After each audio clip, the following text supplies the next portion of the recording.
अंतरिक्ष में मृत्यु होने पर क्या होता है? एक विस्तृत विवरण। परिचय। अंतरिक्ष अन्वेषण मानवता की सबसे बड़ी उपलब्धियों में से एक है, लेकिन यह कई अनोखे और खतरनाक जोखिमों के साथ आता है। अंतरिक्ष का वातावरण इतना अप्रत्याशित और कठोर है कि वहां किसी भी अप्रत्याशित स्थिति के लिए तैयार रहना अनिवार्य है। इसमें यह भी शामिल है कि यदि किसी अंतरिक्ष यात्री की मृत्यु हो जाए तो ऐसी स्थिति में क्या किया जाएगा। इस लेख में हम विस्तार से समझेंगे कि क्यों, कब और प्रभाव से जुड़े पहलू क्या हैं और अंतरिक्ष में मृत्यु को लेकर क्या प्रोटोकॉल अपनाए जाते हैं। क्यों अंतरिक्ष में मृत्यु के लिए प्रोटोकॉल जरूरी हैं? अंतरिक्ष का अप्रत्याशित वातावरण। अंतरिक्ष में किसी भी छोटी समस्या का बड़ा संकट बनना आम बात है। वहां सीमित संसाधन, विकिरण और शून्य गुरुत्वाकर्षण जैसे कारक मृत्यु जैसी परिस्थितियों को जटिल बना सकते हैं। इस कारण अंतरिक्ष यात्रियों को पहले से ही ऐसे हालातों के लिए प्रशिक्षित किया जाता है। मिशन की निरंतरता बनाए रखना। किसी अंतरिक्ष यात्री की मृत्यु मिशन पर भारी प्रभाव डाल सकती है।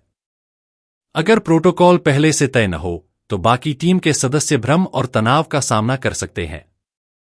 मिशन को बिना बाधा के आगे बढ़ाने के लिए स्पष्ट प्रक्रियाएं आवश्यक हैं। नैतिक और व्यावहारिक चुनौतियां। शून्य गुरुत्वाकर्षण में एक शव को संभालना न केवल तकनीकी रूप से चुनौतीपूर्ण है, बल्कि नैतिक रूप से भी जटिल है। अगर शव को सही तरीके से प्रबंधित न किया जाए तो यह बाकी क्रू के स्वास्थ्य के लिए खतरा बन सकता है। भविष्य के मिशनों के लिए तैयारी। जैसे जैसे मंगल और अन्य ग्रहों तक लंबी अवधि के मिशन की योजना बन रही है, अंतरिक्ष में मृत्यु का खतरा बढ़ता जाएगा। इन प्रोटोकॉल को विकसित करने से भविष्य के मिशनों में बेहतर प्रबंधन सुनिश्चित होगा। कब लागू किए जाते हैं ये प्रोटोकॉल? प्रशिक्षण के दौरान। नासा और अन्य अंतरिक्ष एजेंसियां अपने प्रशिक्षण कार्यक्रमों में मृत्यु सिमुलेशन शामिल करती हैं। इन सिमुलेशन में सिखाया जाता है कि यदि कोई यात्री मर जाए तो क्या कदम उठाने हैं। वास्तविक घटनाओं के दौरान। स्पेसवॉक ईवा के दौरान। अगर किसी की मृत्यु स्पेसवॉक के समय हो जाए तो शव को तुरंत एयरलॉक में वापस लाना प्राथमिकता होती है।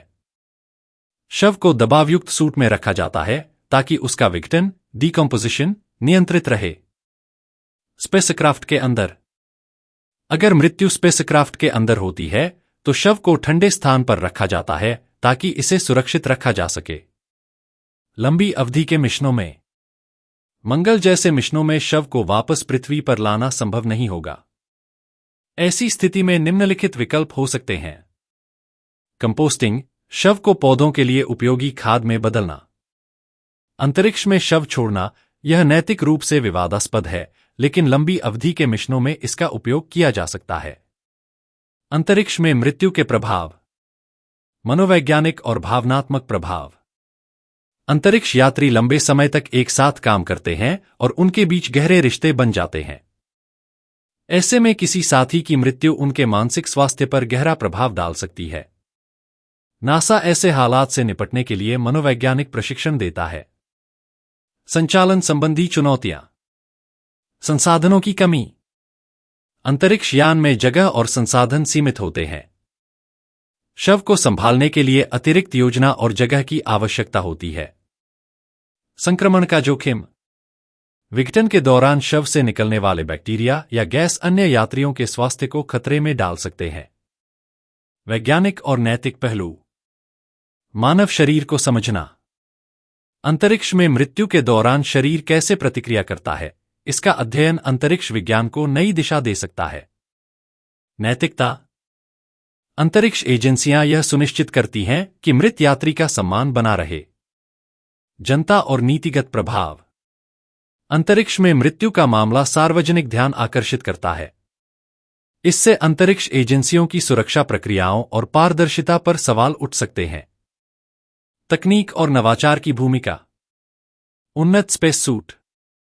आधुनिक स्पेस सूट शव को सुरक्षित रखने में मदद करते हैं। ये सूट विघटन से निकलने वाली गंध को भी रोक सकते हैं। Cryogenic storage. भविष्य के स्पेसक्राफ्ट में शव को संरक्षित रखने के लिए क्रायोजेनिक स्टोरेज तकनीक का उपयोग किया जा सकता है। सस्टेनेबल समाधान।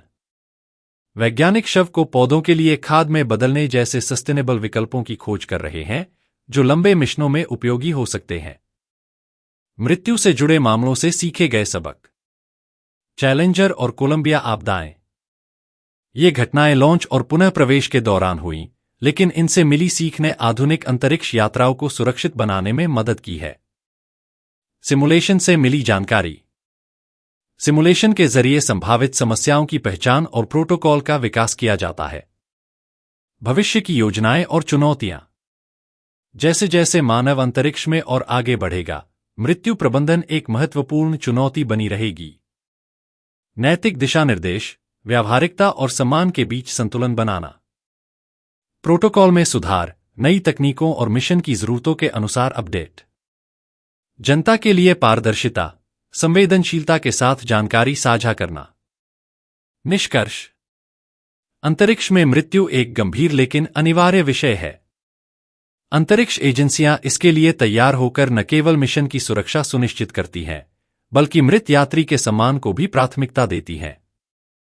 आज विकसित किए गए प्रोटोकॉल और तकनीकें भविष्य में अंतरिक्ष अन्वेषण को सुरक्षित और अधिक प्रभावी बनाएंगी। अगर आप किसी और पहलू पर चर्चा चाहते हैं तो बताएं।